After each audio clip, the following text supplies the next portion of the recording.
Hello and welcome to Bro Duel. I'm Dom. And I'm Withstanding, and for today's mod spotlight we have a mix of weapon and armor mods. First up we have the Dwemer Autoblade. There are two ways in which you can get your hands on this weapon. You can either find it or craft it. You can find it in three separate locations. In a display case inside of the Dwemer Museum in Markarth, up against the wall of the War Quarters dormitory, or hidden under a table in a Dwemer Tower ruin inside of Blackreach. To craft it you'll need 2 dwarven ingots, 1 steel ingot, leather strips, 1 Centurion dynamo core, and 2 small Dwemer levers. The weapon is of course based on the chainsword of the Space Marines from the very popular Warhammer 40k franchise. In Skyrim, the chainsword is powered using Dwemer steam technology, which explains its existence and how it functions. We both thought the developer did a good job of sticking to the Dwemer theme, and as a result, the chainsword doesn't look out of place when using it. We also thought the sound effect when swinging the weapon was a nice touch. If you're a fan of the Warhammer 40k franchise, or just want another Dwemer weapon to add to your collection, this weapon mod is for you. Next up we have the Alduin Dragon Scale Armor. To make the armor you will need a mixture of Alduin scale, dragon bones and leather strips. The armor is a heavy armor and has slightly better stats than its Daedric equivalent. There are a couple of different helmets that you can create. The difference between them is purely aesthetic though. To get your hands on Alduin scales, you'll need to fight and defeat a new dragon added by the mod creator called the Son of Alduin. The Son of Alduin can appear after you've reached level 50, and will be anywhere where dragons can spawn once you've reached that level.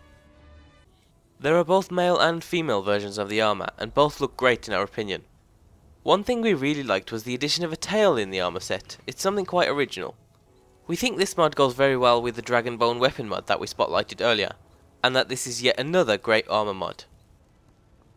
The next armor mod we have is the Eisen Armor set. To get your hands on the armor you'll need to craft it, so head to a forge and you'll find the set under the Iron tab.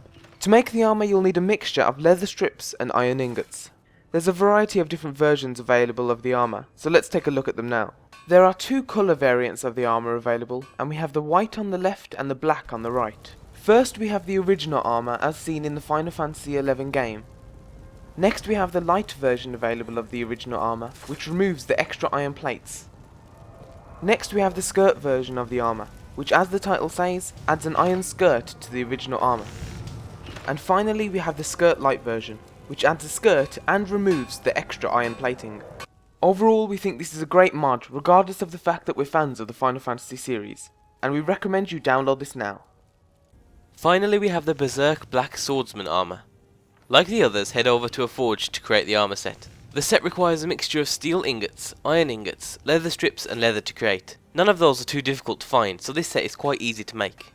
You can also make a cape that's included with this mod by heading over to a tanning rack with 1 bear pelt. The armor looks great and you can wear it with or without the cape depending on your preference. There's only a male version of the armor available, because it's styled on a character named Guts from the Berserk manga, so that's something to be aware of. We think this mod looks best when used with the Berserk Dragonslayer sword, as the two complement each other well. Most popular armor mods are for female characters only, so we're glad to finally see a well-made, male-only armor mod do so well. Tomorrow we'll be uploading another video spotlighting one of Wheezy's newer dungeons, so keep your eye out for that. Thanks for watching.